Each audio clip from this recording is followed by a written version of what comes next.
Welcome back to Athletic Conceptual Training. Dr. Monique Y. Wells isn't just a leader, she's a global force in education, philanthropy, and women's empowerment. She is the founder and CEO of the Wells International Foundation, an organization working across continents to expand access to education, uplift marginalized communities, and create opportunities for women and youth worldwide.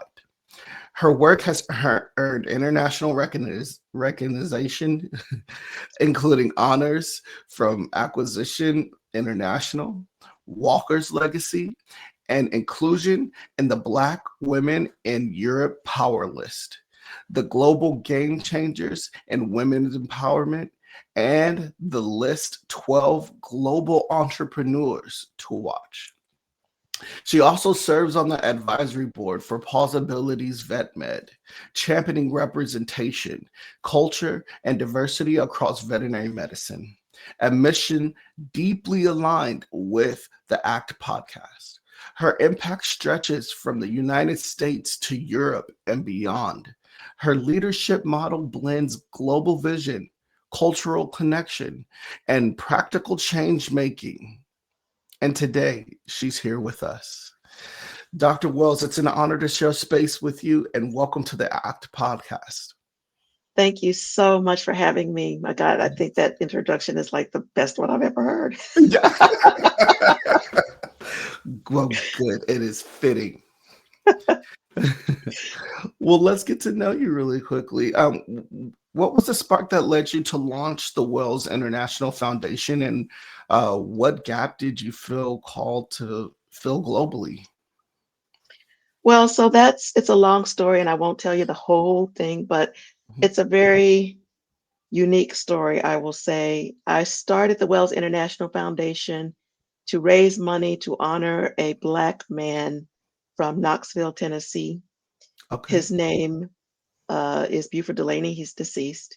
Yeah. Um, among the many things that I do, I have a travel planning business with my husband, and we focus on the African diaspora in Paris, history, culture, and contemporary life. Mm-hmm. And in um, wanting to promote the business, I started doing freelance writing, and I decided to do an article on African American grave sites in and around Paris. Yeah. And I wanted to include James Baldwin in this article, but I learned that Baldwin was not actually buried in France. He's buried in New York. But that I learned about this man named Buford Delaney who mentored James Baldwin. So I'm like, okay, that's the next best thing. And I can talk about Baldwin and I can find out about this man.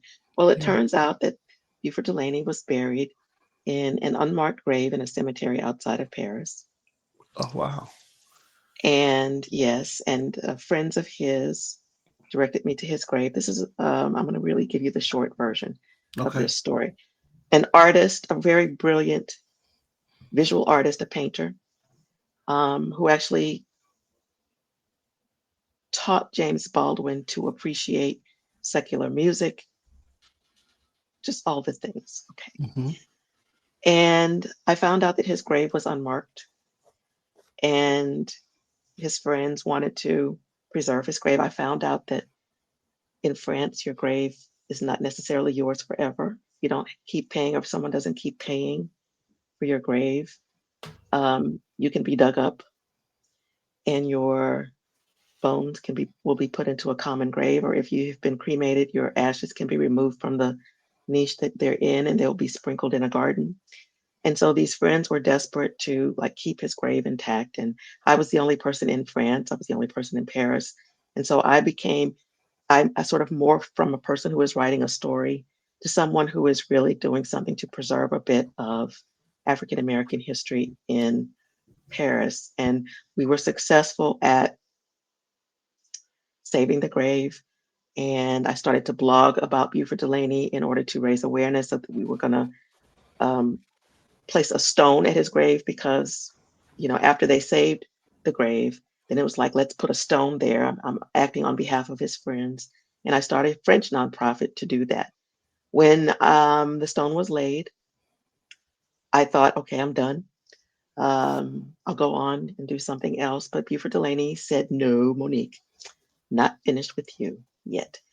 I continued to blog, and I finally understood after seeing an image of one of his paintings online.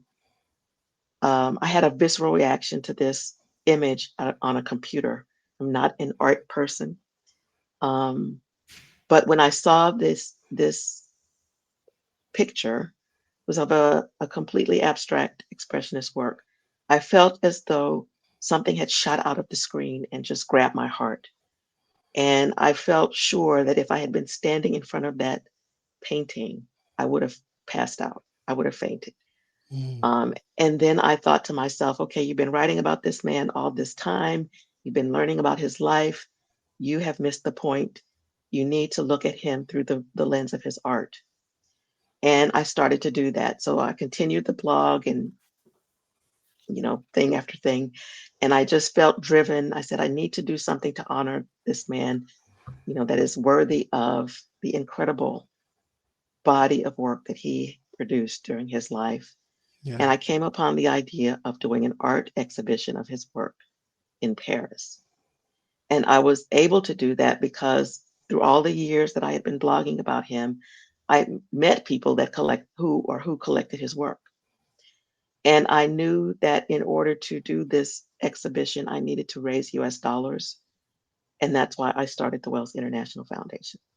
Got And it. when I launched the nonprofit, I decided to pour all of my personal and professional passions into it. So, Mm. and that was a long story, but that is the short version of a very, very, very, very long story. Wow.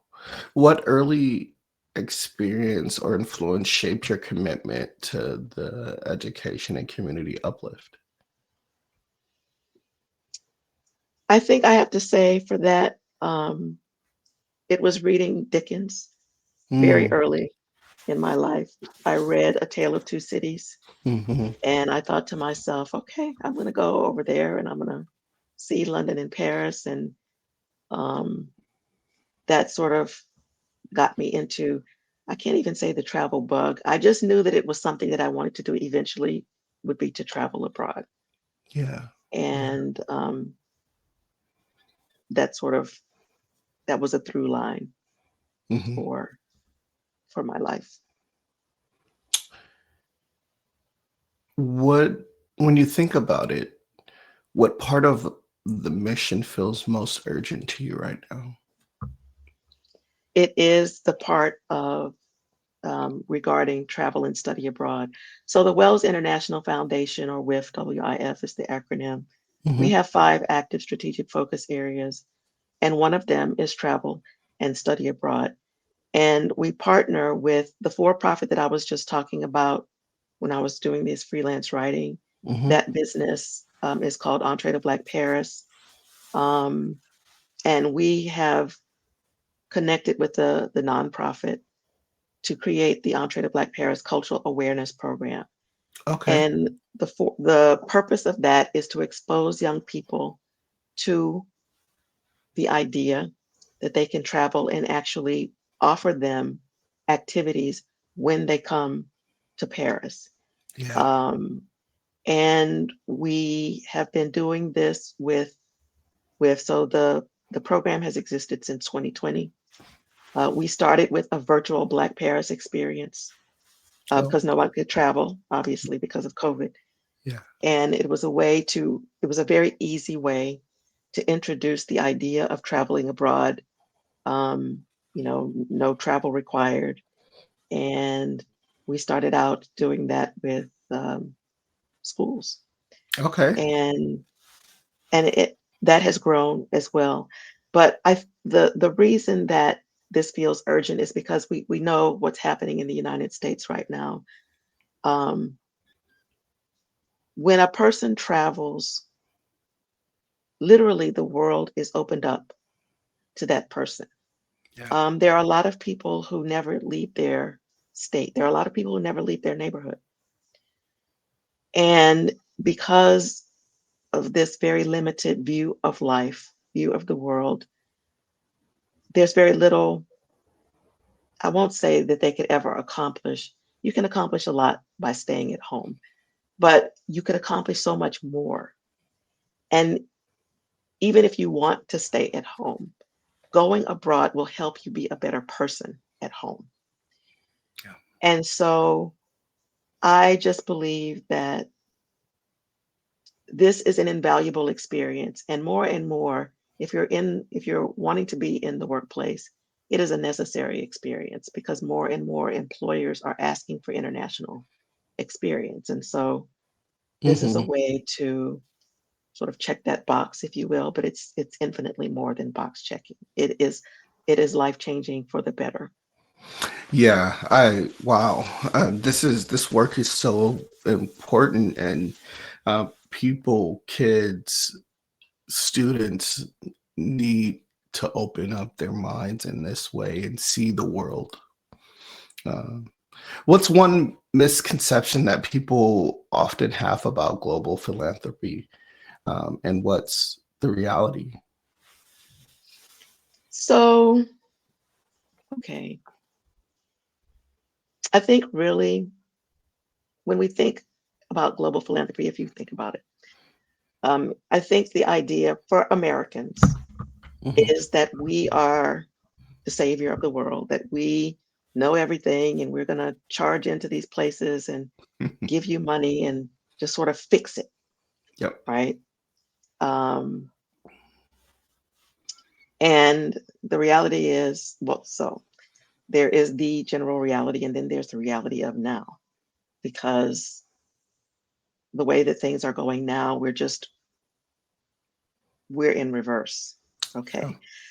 Um, but in general, the United States and even the Western world um, is not the driver of philanthropy. We get the press, people know about what the West is doing, Yeah. but in reality, there is so much that is happening on the ground in the global South that Yeah. has nothing to do with us, and that has existed long before the West swooped in, Hmm. colonizing, et cetera, et cetera. So the misconception is that we're doing it all and that the world would collapse without us. This is just totally not true. Huh, got it. You've been honored on major lists: Global Game Changers, Black Women in Europe Power List, Entrepreneurs to Watch. Which recognition has impacted you the most, and why? So, I have been honored by lots of organizations. I truly appreciate that. It helps with, branding and things like that. Um, but honestly, the most important recognition for me comes from the people that I serve, the people that the Mm. Wells International Foundation serve. Um, it means much more to me to have a woman who has experienced one of our live or virtual events come back to me and say, "Oh my God, you have no idea what a difference that made in my life." Or through our youth veterinarian initiative, to have one of the schools that participated in our YVI book club and merit badge program tell me that because of the participation of our students in your program, all of the kids who were in the cohort that participated in the book club passed their standardized test in reading, Yeah, and that 6 out of 10 of them got master's status. Those are the things that light me up. I love that. You've empowered women on a global scale. What do you feel is still missing in the global conversation around women's leadership? Um, I I aspire to, and I believe in, and want to spread the idea of what I call a feminine brand of leadership. Mhm. And for me, that means leading through communication and cooperation rather than competition and control. Mm. And I think that women inherently are able to lead in this way. I also think and see that a lot of women believe that if they are going to be an effective leader, they need to emulate men. And so, what I would like to see is a conversation around empowering women to embrace our strengths and lead from our strengths, as opposed to now I'm in this position, so I have to behave like a man, or in order to get to that position, I have to behave like a man. I have to beat men at their own game, which I feel diminishes our impact Yeah. and our influence.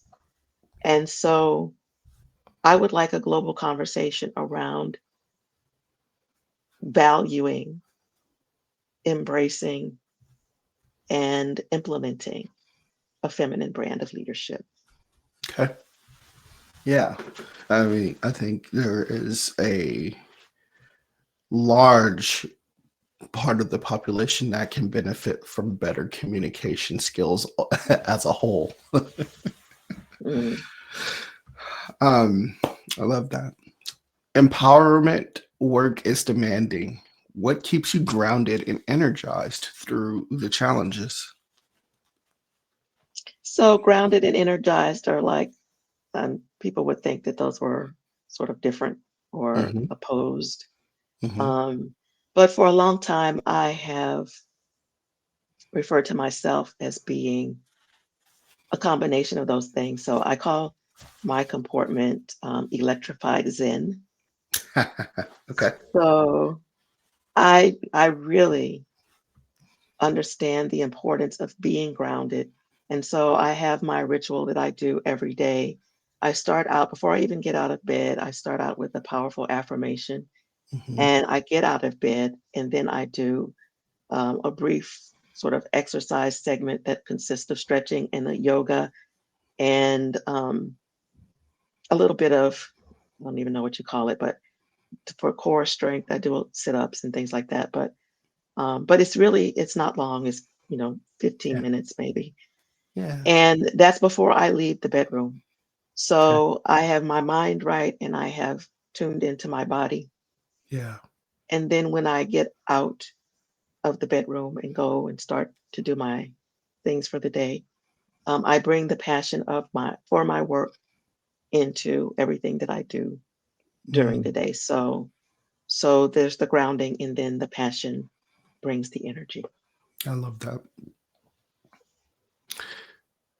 When you think about legacy, what do you hope women 20 years from now are able to say because of the work that you're doing today? Mm. Well, to go back to that feminine brand of leadership, there's a way. So for me, there is a way to embody that feminine brand of leadership. And it's something that I've worked up and I call it the CAAA framework. And Okay. CAAA stands for clarity, um, authenticity, and aligned action. So we want to always be clear. This comes from being grounded. This comes from being centered. It comes from tuning into not only what your mind is saying, because your mind generates a lot of chatter and a lot of that is very unproductive. Yeah. Um, your truth lies within your heart and within your gut, within your intuition. And so we need to sort of keep those three things always communicating. That brings you clarity. And then from that clarity, you know who you are. And in going out into the world, you should bring that person into everything that you do. So many of us, going back to my statement about women feeling that they need to emulate men, so they're behaving in a way that's not natural to them. It's a way that they feel they must do, but they don't feel necessarily comfortable with. And then after a while, it becomes so habitual that they don't even know who they are anymore. Mm. So this I want women to feel that they can go out into the world and be their authentic self based upon the clarity that they achieve. And then when you're out in the world and you're doing the things that you want to do to make a difference in the world, you need to be um, doing those things in aligned action. So Yeah. your actions need to be aligned with who you are, what your values are, who your authentic self is. Without alignment, we're hobbled. We Yeah. cannot accomplish as much as we would like. Um, and so I want to put this out into the world and I want it to become commonplace. And if I were able to achieve that, that would be the legacy that I would like people to be talking about years Mm. and years from now. What is a leadership lesson that you had to learn the hard way? Really, it's that leadership is not about controlling things. Hmm. Hmm. True leadership is not, or rarely, Yeah. about controlling things. It's more about having a clear vision, building a team, okay, because you can't lead if no one is following. Well, you can lead yourself, but that's another conversation. But you're leading people, Yeah. and for leadership to be truly effective, those people need to be aligned with your vision. They need to be inspired by it, and they need to be capable of doing what needs to be done to make that vision real. Yeah. And so little of that is about controlling. In fact, none of it is about controlling. You can't control people's minds, even if they're doing what you quote unquote say. You can't control their minds. Agreed. And you get a lot more oomph from your team when you tune into who they are and when they are truly aligned with what you are wanting to do. And for that, you have to see people and you have to talk to people and you need to understand people at least beyond a Hmm. superficial level. Um, and so, yeah, really relinquish control. Yeah. I couldn't agree more. I mean, I could not agree more. WIF focus heavily on education and cross-cultural connection. Why is cultural exchange essential for true progress?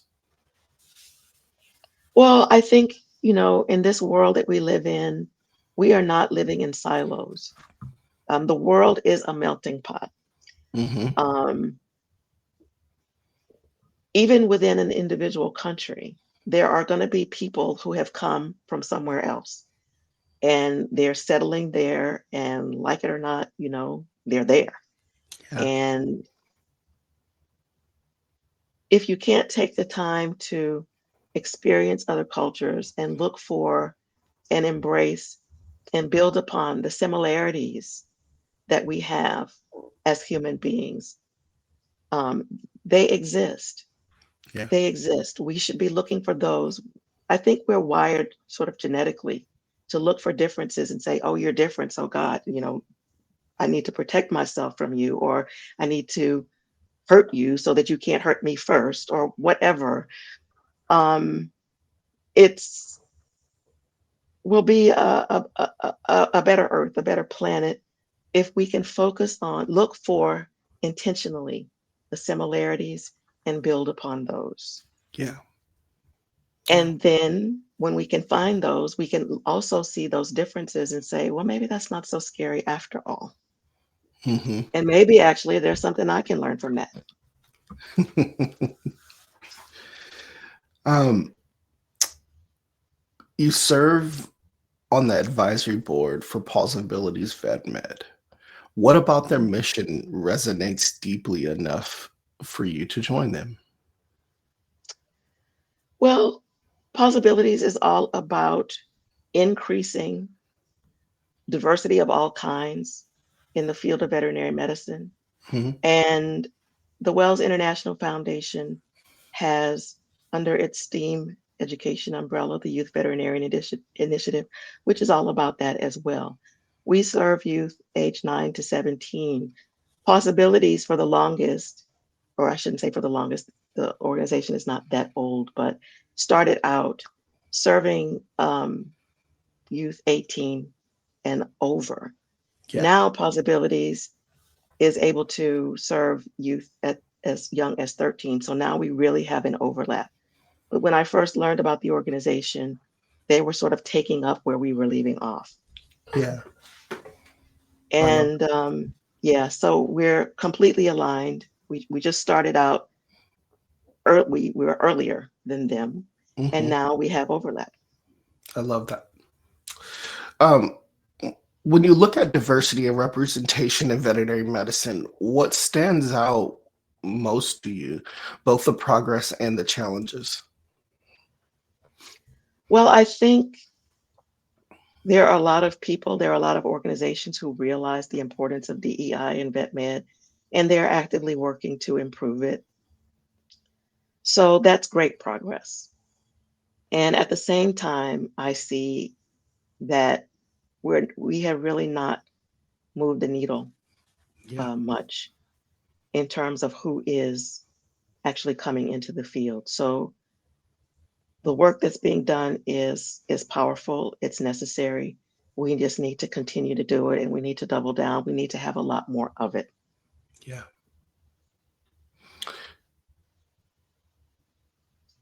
What do veterinary students and early career professionals need that they currently are not getting? I would say that for those who are on the track, they are not being told early enough that they need to be very powerful advocates for their mental health and wellness. Mm, The field is very stressful, mhm. very, very stressful. And it's wonderful to encourage people. I would never hesitate to encourage a person who had the slightest interest in looking at veterinary medicine or the paraveterinary fields or whatever to explore it. I think it's doing these people a disservice not to tell them upfront and early that the field is very stressful. And in order to make it, and in order to do all the fantastic things that you can do, you need to start early learning how to regulate your emotions, recognize when you're not feeling well emotionally, mentally, and learn how to course correct. Yeah. You've built an international body of work.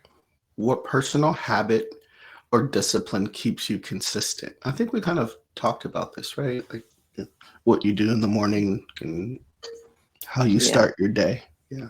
it's my morning routine. Hmm. And I also just try to have something that's really simple, that lifts the energy during the day. For a long time, I worked from to-do lists, and for a long time, I had laugh out loud on my to-do list every day.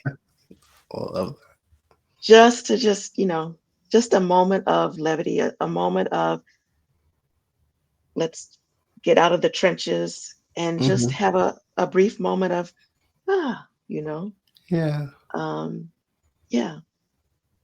When you think about the next chapter of your impact, what's calling you? What's next for Dr. Monique Y. Wells? Well, that's a wonderful question because literally I have just, like within the past 6 to 8 weeks, launched a professional speaking Okay. activity. I love that. And yes, and I plan to speak on the various topics that we have discussed today. Buford Delaney, his story is extremely powerful, connected with the idea of Americans and African Americans in particular traveling abroad. The Mhm. idea of women embracing this feminine brand of leadership and adopting the CAAA framework, clarity, authenticity, and aligned action. The importance of Black and Brown youth being exposed to the idea of becoming a veterinarian, having them meet people who look like them, who can encourage them in that if that's what they decide to do, and teaching them early on how they need to advocate for their own mental health and wellness. All of those things will be topics that I will speak on as a keynote speaker, as a workshop presenter, and in various other ways. I look forward to hearing this and finding out where you'll be speaking next. It'll be a Do- pleasure. Dr. Wells, thank you for sharing your brilliance, your journey, your global mission with us today. Your leadership pushes all of us in veterinary medicine, education, and beyond to think bigger, collaborate deeper, and build with intention. To our audience, if you want to support or learn more about the Wells International Foundation and Dr. Wells's work, all links will be in the episode description. And a special thank you to our partners at Pawsibilities Vet Med for continuing to champion representation and global opportunity in this field. Dr. Wells, it has truly been an honor, and thank you for spending time with Athletic Conceptual Training. My pleasure. Thank you so much. All right. All right. Thank you.